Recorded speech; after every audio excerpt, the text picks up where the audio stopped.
Oi, gente. Esse é mais um daqueles vídeos que a gente tem que falar sobre coisas bem complicadas, né? O Brasil já está com 93 mil casos de falecimentos devido ao Covid-19. E a Argentina, os vizinhos aqui do lado, eu estava dando uma olhada nos números oficiais, a Argentina tem 3.596 mortes e confirmadas. E vocês podem estar pensando, mas a Argentina é um país menor, tem muito menos habitantes. Se você fizer um cálculo, vocês vão ver que o número de falecimentos por habitante na Argentina, mesmo levando isso em conta, ainda é bem menor do que o brasileiro. Em termos mundiais, nós estamos com mais de 17 milhões de casos e 685 mil mortes confirmadas pelo coronavírus.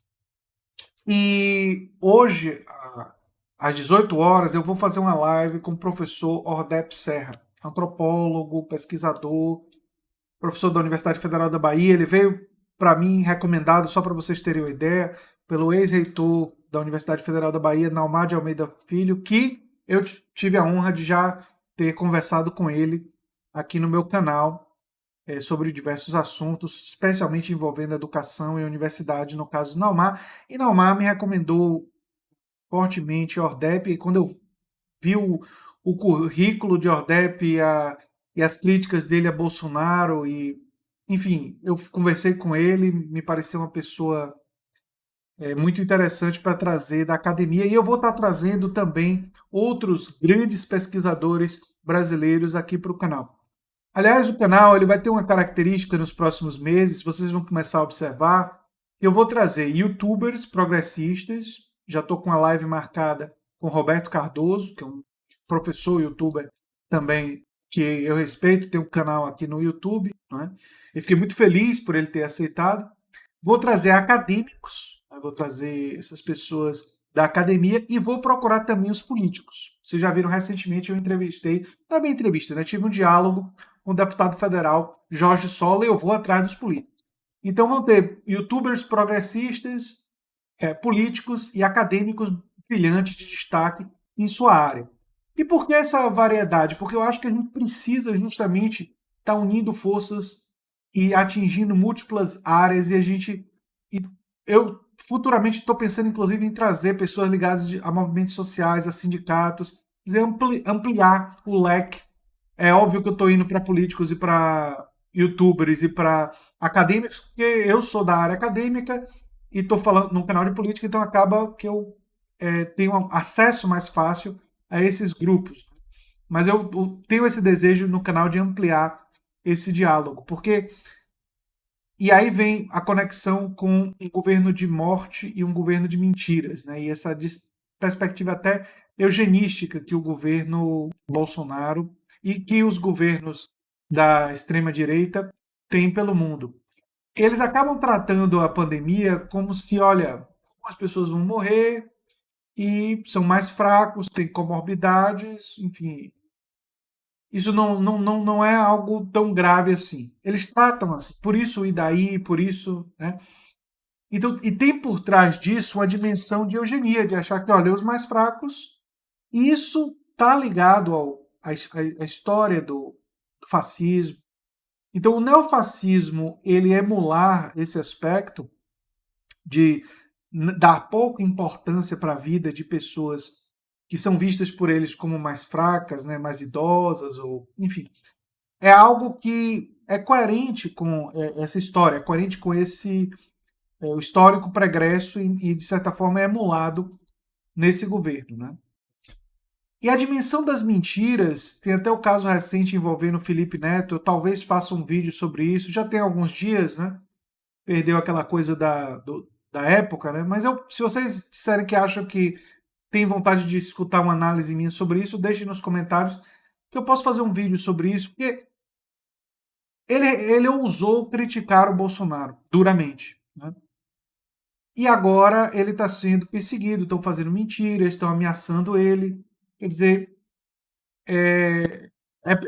mostra o quão perigoso é esse momento e essa situação de você ter esse tipo de sentimento sendo ativado na nossa sociedade. Esses sentimentos fascistoides, né, eles têm esse componente de destruição do outro, de desvalorização da vida do outro.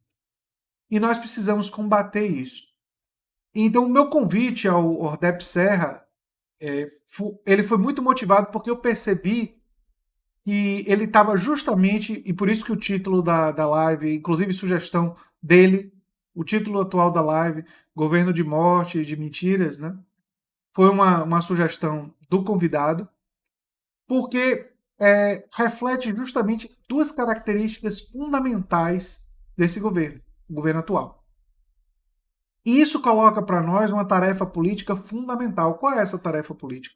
Nós precisamos simultaneamente desmontar esse governo, isso é necessário, mas nós precisamos também dizer por que um governo progressista seria diferente e precisa ser diferente.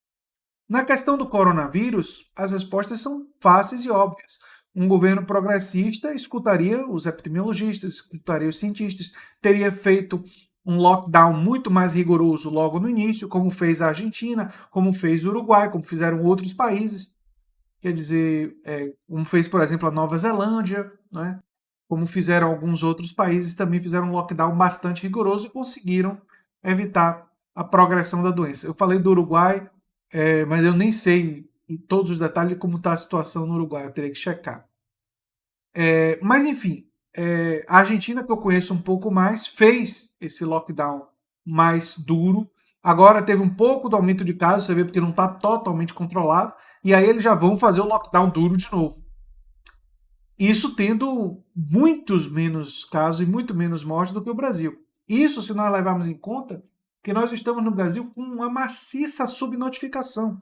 O número de casos reais provavelmente é muito maior e provavelmente nós já passamos dos 100 mil consideravelmente. É porque os números que nós temos são os números oficiais, os números reais provavelmente são muito piores. E por motivos óbvios. Muita gente que falece e não tem o teste em lugares distantes ou que faleceu em casa, nós temos uma cultura de logo depois realizar o enterro e não foram feitos testes. Então, muita gente ficou sem saber se foi ou não foi Covid. E vários números parecem sugerir que nós temos muita subnotificação. Aliás, isso foi confirmado pelo próprio deputado federal Jorge Sola, que foi secretário de saúde nas 3 instâncias do governo, do Estado brasileiro. Então, gente, é muito importante isso, porque nós precisamos, sim, como eu estava dizendo, desmontar, mas nós precisamos propor. E nós precisamos propor explicando que certas medidas elas vão melhorar a vida das pessoas. As pessoas vão viver mais, vão viver melhor e vão poder produzir mais.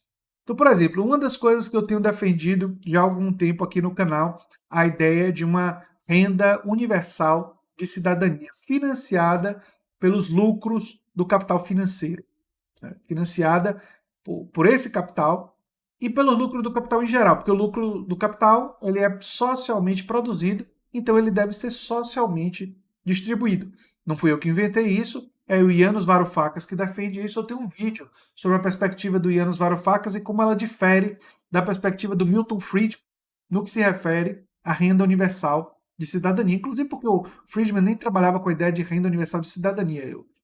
A ideia dele era voltada para o consumo, que é uma dimensão importante, mas o Yanis vai muito além dessa questão.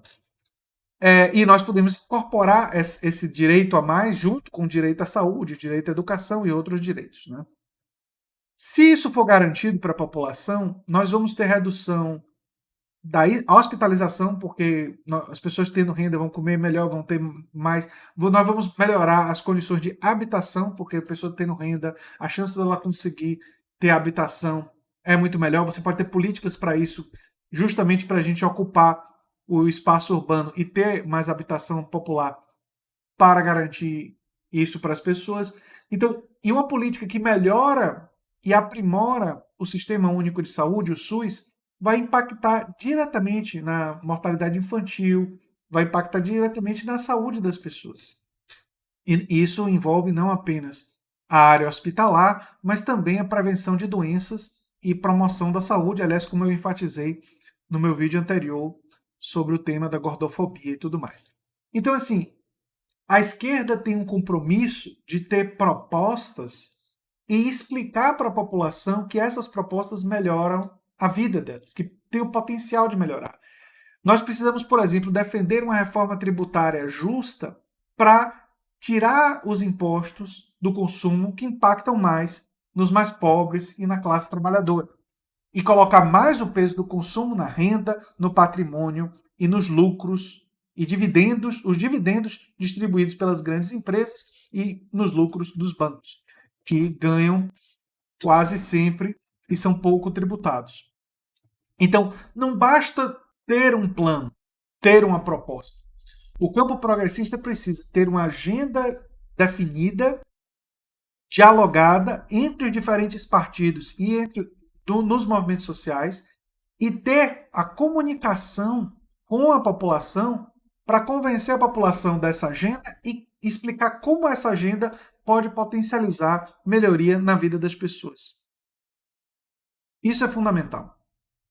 E é por isso que o espaço aqui do canal está aberto a políticos, a acadêmicos progressistas, a líderes de movimentos sociais progressistas que queiram expandir a sua discussão e tudo mais. É claro que os nomes eu vou avaliar antes de trazer para vocês, né? Porque é importante que a gente tenha determinados cuidados, mas eu vou tentar o máximo que for possível trazer mais e mais nomes para justamente a gente poder abrir essa linha de comunicação e tratar o canal A Nova Máquina do Tempo como um portal para essa discussão do nosso país. E nesse sentido, eu convido vocês todos a assistirem a live minha com a Ordep Serra, às 18 horas, que vai tratar justamente desses temas e outros temas também, porque a gente começa a live com uma proposta, mas a discussão flui e Ordep é uma pessoa altamente qualificada, então ele pode também trazer outras pautas e a gente tem que estar aberto para isso e abertos para refletir sobre os temas que o convidado quer trazer para a gente. Né? E eu também vou provocar algumas coisas para a gente poder realizar essa conversa. Enfim, gente, era isso que eu tinha para falar sobre esse assunto. Se você gosta do que eu faço aqui no canal A Nova Máquina do Tempo, se inscreva, dê um like, compartilhe e quem sabe se torne um apoiador ou membro do canal. Um abração e até a live das 18 horas. Tchau, tchau.